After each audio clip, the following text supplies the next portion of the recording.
My friends, were a week away from genuinely one of the greatest cards I've ever seen in my lifetime as a fan, especially that main card. It's a piece of art, okay? Hang it up in a museum, and today we're going to be going over the over and unders of UFC 322. If y'all are new to the channel, what this means is that I'm going to basically be giving predictions in the form of the over and under kind of bet, saying that, whether this is for the pre-fight presser or the post-fight presser or the actual fight outcomes or how the fights are going to play out, I'm basically giving my predictions for the card and kind of that over and under 1.5, 2.5, 3.5, and 4.5 format, okay? Getting into the first one we got here, man, starting with, I think there's going to be over 3.5 biased DC moments on commentary, okay? Specifically for the Makhachev fight, because we know how DC is with the brothers of the brothers of the brothers, Umar and Makhachev. And listen, DC is genuinely one of my favorite commentators. He's genuinely been one of my favorite fighters to grace the octagon, but regardless, the dude could be biased, all right? Like, who are we fooling here? Like, if y'all have seen Umar fight, you know what's up. If y'all have seen Makhachev fight, you know what's up. Like, genuinely, I could see JDM, like, efficiently stuffing a bunch of the takedowns, and then DC goes, hey, man,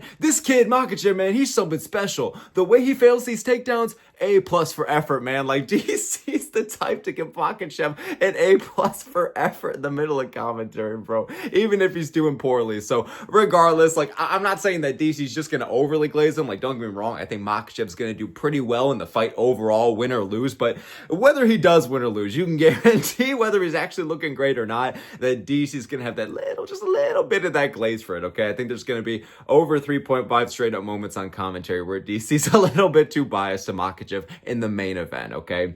Moving on to the next one we got here. I think there's going to be under 2.5 genuinely boring fights. I really don't think there's going to be a lot on this card. I think the matchmaking, it's fantastic, okay? I think there's a lot of these high-level fights, and with that comes a lot of high stakes. I think we're going to see the best out of a lot of these fighters, especially all the welterweights on this card, man. Like, the stakes are high for them to really prove a statement. You know what I'm saying? Get Uncle Dana to do the hard eyes for them, and I can't see a lot of fights being boring here. Like, maybe the co-main. Let's be honest, okay? I love Zhang Weili, but I could see this fight being a stinker, especially if Shevchenko wins. Also, maybe on the prelims, like, I don't know, maybe a couple of the WMMA fights or whatever it is, but I think there might be one or two stinkers, but overall, I don't think it's going to be like even a majority, even a little bit of the card, but I think there might be one or two. But overall, it's not going to be too bad. So I think we're going to get under 2.5 just genuinely boring fights. Just two stinkers, not much output or volume on the feed, not much damage being accumulated, or maybe someone's just racking up those 13 minutes of control over 15 minutes. So who the hell knows, but I'm going to say under 2.5 genuinely boring fights. I genuinely think we're going to get a bunch of bangers on this one, okay? Moving on to next two, I think we're going to see under 1.5 fights get canceled. I don't think there's going to be too many, but for some godforsaken reason, the MMA gods strike like thunder, okay? And, like, it's usually like a prelim fight as well. Never really the main card. I mean, God forbid, I hope nothing touches this main card, okay? Because then you already know that Big Bad Bo Nickal's going to get promoted back up again. But in general, like 319, it doesn't even have to be the most exciting fight in the world, but like Fiera versus, God damn it, Bobby Green and someone like that, that kind of fight gets canceled. I don't think the main card is going to be touched. Like, hopefully there's peace in the universe and we get what we get for 322, but I think there is going to be at least like one, maybe two fights canceled, especially kind of the ones that were put together more short notice than others. So I don't think it'll be too many. I think the card is still going to stay intact for the most part, but I can see under 1.5 of the fights getting canceled. Just one or two, okay? Hopefully not, but knock on wood, but it is what it is, all right? Moving on to the next one we got here, man. I think there's going to be over 4.5 Sean Brady takedowns on Morales, okay? Whether that spoils who I'm picking or not, man, like, clearly I am leaning with Sean Brady here, and I think that Morales' takedown defense, how he's going to look at the scrambles, the defensive grappling is going to be on point for the first half of the fight. I think Brady is going to be kind of hit or miss with the takedowns, but I think as the fight builds into the second round, and especially that third round, I think he's just going to get worn down by the heavy pressure of Brady, and I just think he's one of the strongest grapplers we got in the game. And you know what? Lately, he's been picking up the entertainment as well. Lately, he's been hunting for these submissions, so I can appreciate that out of Brady, especially knowing that he's the feature fight of this card with Prates and Edwards, Mumblemouth Edwards in the main event for the welterweight title. Brady knows that he's fighting number 8 in the world, so he has to make a big statement. But he's still taking on a really good fighter, undefeated prospect, and Michael Morales here. And I think that Brady's grappling might be too much for him. I think Morales has really good takedown defense. It's a damn near iron wall, and the dude is just long and rangy. I could see him just shutting down Brady, but I think that regardless, even if Morales wins or loses, I can smell over 4.5 Brady takedowns, okay? I think he landed like 4 or 5 plus in his past 3 fights, so it seems to be the consistent trend. Now, granted, this is a 3-rounder. He hasn't really had that in a while, but you get my point regardless. I think that whether he wins or loses, I think we're going to see over 4.5 Brady takedowns. Unless Morales knocks him out in like round 1, I think this is going to be the case, okay? Moving on to the next one we got here. I think we're going to be seeing over 3.5 knockouts on the prelims. Like I said, I think the prelims and the card in general is going to be a bunch of bangers. I think we're going to see a lot of finishes. And you could argue we might actually see more submissions than knockouts on the card, but I got a hunch, I got that gut feeling in the air that looking at these matchups stylistically and look at the amount of hard hitters we got in the card, like it's Jeremy Stephens after Jeremy goddamn Stephens, I can sense over 3.5 knockouts on the prelims specifically. And I get that's a majority of the prelims, honestly, but Bo Nickal, I could see getting some upset KO. Not the fact that, I mean, he is a favorite, but like, I don't think a lot of people are picking him to win by KO, but honestly, who knows? Maybe I could see it. So we got Bo Nickal on there. Malcolm Wellmaker, of course, is here. Rodriguez and Kopylov, regardless of who wins. I feel like that's going to end in some kind of knockout. You got Sasuke Ariev on there as well, taking on Makaneko. You got Kyle Dawkins coming off a crazy round 1 KO over, who was it? Michelle the letdown Pereira. So in general, I could smell over 3.5 knockouts on the prelims. We got a bunch of hard hitters. We got a bunch of bangers and matchups.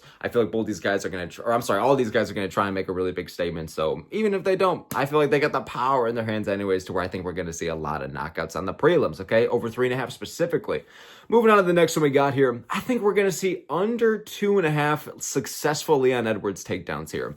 I think whether Leon wins or loses the fight, I mean, it's going to be interesting if he actually goes into it with the game plan of implementing the takedowns, because Ian Gary was able to take him down not too much, and it was kind of, as the fight was building on, he became a little bit more successful with it, but Prates has really good takedown defense, and it seems like Mumblemouth Edwards has been itching and begging to finally fight a striker here, so I think for the most part, he's going to want to play it out on the feet. It is his fucking bread and butter here, but regardless of that, I could see Edwards just like, he is technically on paper, not to push on my fake hardcore guys, technically, but you get my point. He technically is the greatest, how should I word this? He technically is probably the best wrestler that Prates has ever fought. I mean, because listen, I think Gary's grappling could be, I guess, underrated, but Edwards has actually proven that he's able to take down guys like Usman and Covington. So even if the fight for the most part is playing out in the feet like I think it will, it really is the striker versus striker matchup that I think both guys are looking for here. It's a step down for Edwards, it's a step up for Prates, whatever you want to say about it. But I think in terms of actually Leon shooting for the takedowns, okay?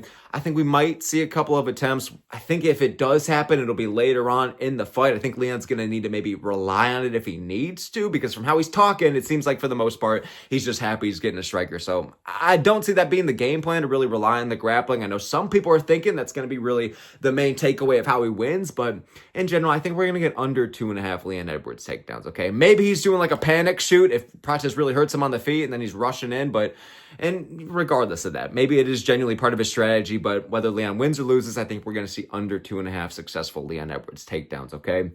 Moving on to the next one we got, man. I think we're going to see under 1.5 title fight finishes. I think the thing about the main and the co-main event, they're very hard to predict. They're very 50-50. I see so many people, so many goddamn 7 nation armies going with JDM. Same thing for Makhachev, same thing for Zhang, and same thing for Shevchenko. But regardless of that, I think despite these fights being very 50-50 in terms of their skill and in terms of predictions in the build-up, I have this odd feeling that whoever wins between these fights, it's going to be a bit more efficiently than we think for at least one of them. So I could see JDM getting some kind of, middle of the fight knockout over Makhachev. I could see Makhachev getting some kind of crafty submission middle late in the fight over JDM. I could see Zhang Weili overtaking her, maybe getting some kind of knockout or submission over Valentina Shevchenko, okay? People forget, man, but if Grasso's doing it, who knows with Zhang Weili, the lighter women's skill, but I could also maybe see Shevchenko getting that finish, but I feel like that's the least likely out of all of them, all right? Who are we kidding, bro, all right? This ain't Disneyland, but regardless of that, I think that one of these title fights is going to end in a finish, but I don't think the other one will, or possibly they both go to a decision. They possibly could both be 48-47s or 49-46s.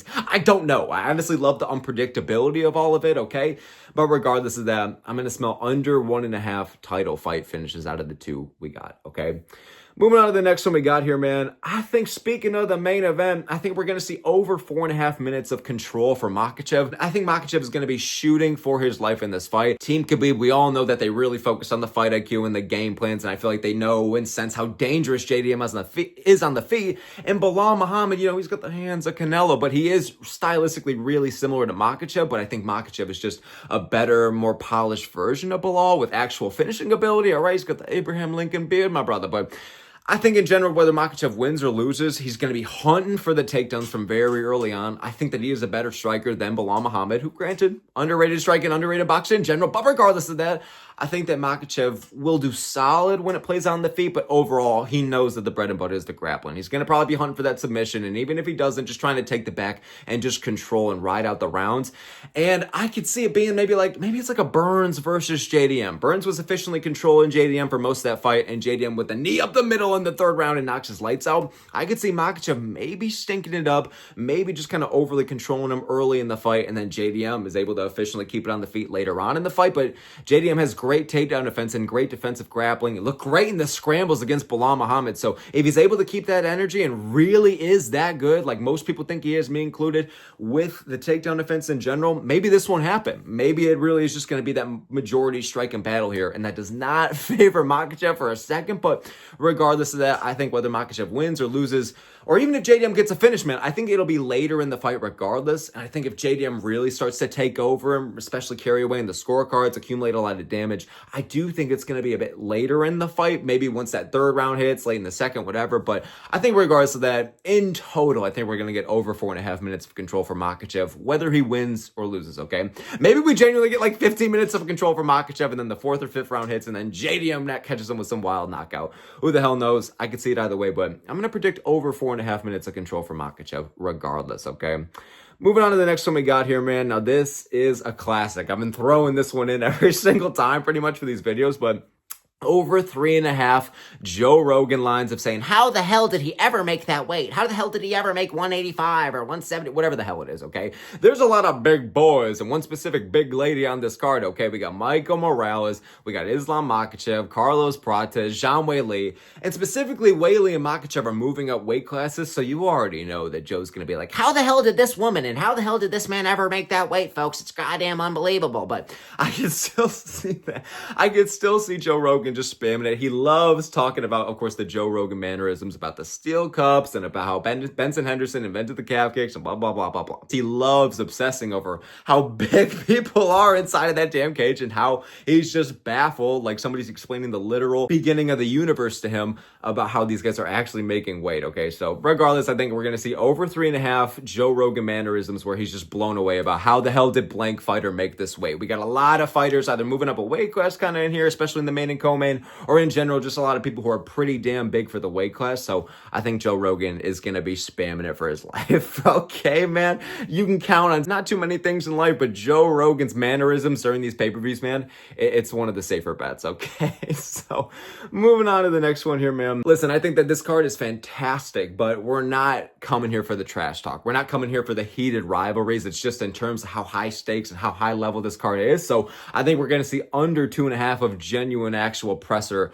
trash talk in the build-up, like the pre-fight press conference. I think we're gonna get like under 2.5 like back and forth moments or even lines in general of like genuine trash talk. And I'm not just saying like Makhachev saying I am going to smash this guy and I'm going to move up. Like that's not what I'm talking about. Like genuine heated back and forth Paddy Pimblett versus Topuria, like that kind of vibe. I just spit on the camera. I don't know if y'all saw that. I'm sorry, but in general, I'm acting like y'all are in the splash zone. Y'all are sitting at home. All right, my bad. But who knows where you are? But in general, I think that this isn't really the card for beef. This isn't really the card for like the back and forth talk. I have a feeling that the energy for the pre-fight presser is going to be very high. I'm sure New York is going to be chomping at the bit to see these fights and is just happy to be there. But I don't think there's really going to be too much trash talking pressers. And I could see Uncle Dana going, yep, any last questions? Any last questions? Yeah, thank you, New York. And he's going to wrap it up after like 14 minutes, okay? So who the hell knows? I think the card is going to be amazing, but the actual presser, I think it might continue to disappoint us. I think we're going to get under 2.5 actual moments of back and forth trash talk. If the main event, who knows? Maybe with JDM, the only 2 sentences he says, maybe that'll be something. He had one of the best bars of the year. I don't really think that's in, son, but I like M&M's. Like, who the hell knows? But it is what it is. I think we're going to get under 2.5 of those kinds of moments, okay?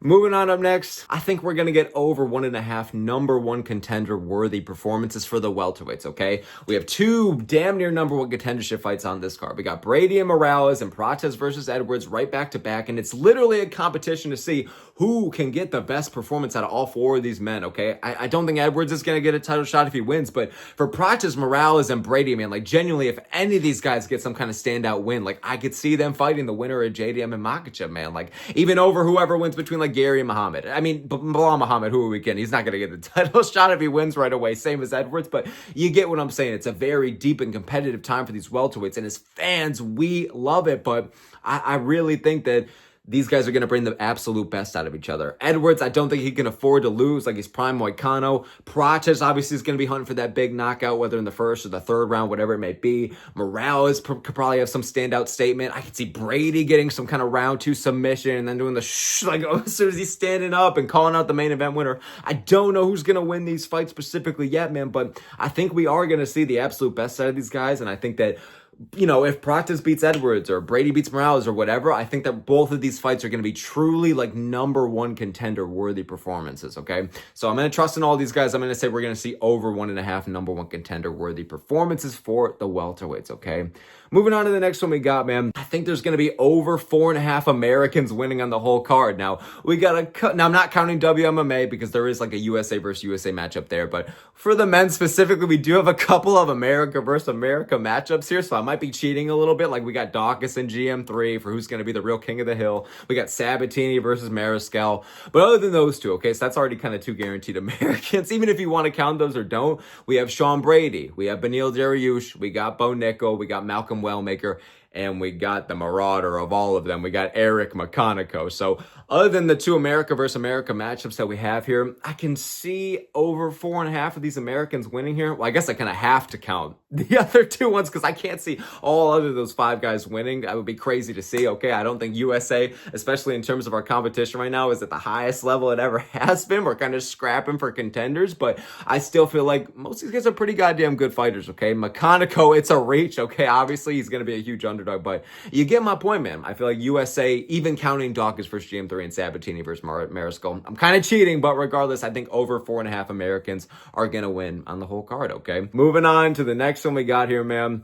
I think we're going to see over 3.5 presser questions about the future of welterweight instead of actually talking about right now. You can guarantee, man, that this pre-fight presser, man, you're going to get a bunch of BS questions, and I got a feeling that you're going to have, like, whoever the hell, I don't even know the names of the people, man, but they all got those, like, dorky voices, and they're saying, what do you think is next for Shavkat? What do you ever want to face Topuria next? Who do you think can give you the greatest challenge out of all these men at the table right now, JD? I'm like, Jesus Christ, put a bullet in it, man. I think that we're actually going to get over 3.5 presser questions, whether before or after, you know, the pre-fight presser, the post-fight presser, about just the future of the division instead of kind of just talking about right now. Because this MMA media, man, they can never just ask the questions we want. They can never ask the genuinely good or interesting questions.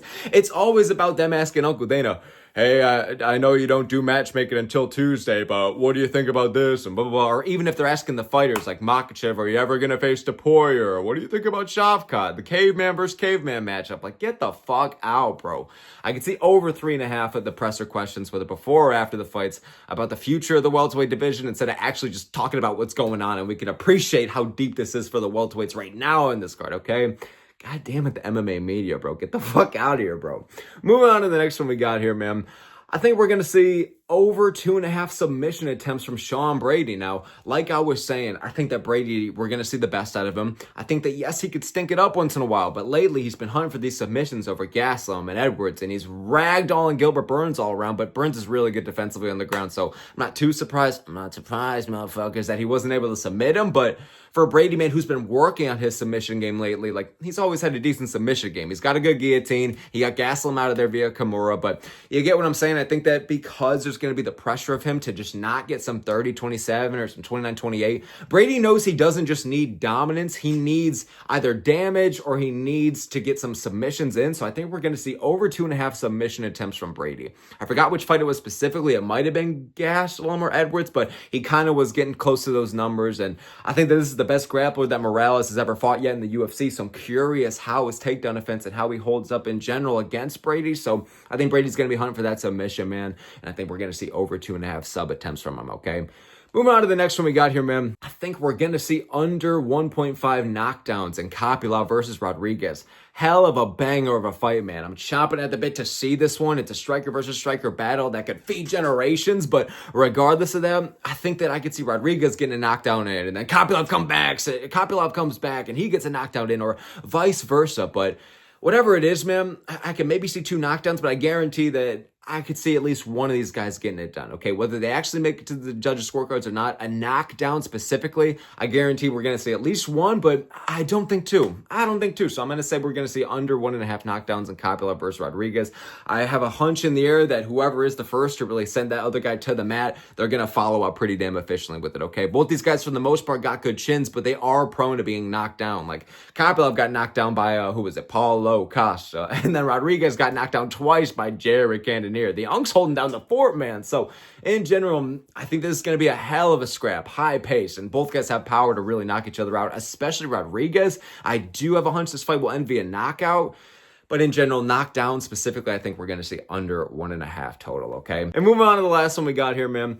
I think that, this might be a cop-out because I have been kind of shitting on the MMA media for the amount of bad questions they ask. But for the pre-fight presser specifically, dude, I think we're going to see under 4.5 genuinely good questions. I could make this under 1.5 and I wouldn't be surprised. Like, how many do we actually get of just good pre-fight presser questions? 1, 2, 3? I don't know, bro, okay? But in general, I sound like green eggs and ham, bro. But in general, I think we're going to see under 4.5 genuinely good pre-fight presser questions, okay? Even that Spazzy dude at 319 who was saying, like, Dana, this is the main event of the year, and that guy, like, at least he brought the energy, at least he's trying to get the fans hyped and all that. I can even count that maybe as, like, a good question, but regardless, I think we're not going to see too many guys like that. I think we're going to see a lot of the same old basic stuff. They're going to be shooting and spamming a lot of the same old questions and the yadas and the yadas and the yadas. I think in total, we're going to see under 4.5 good pre-fight presser questions, okay?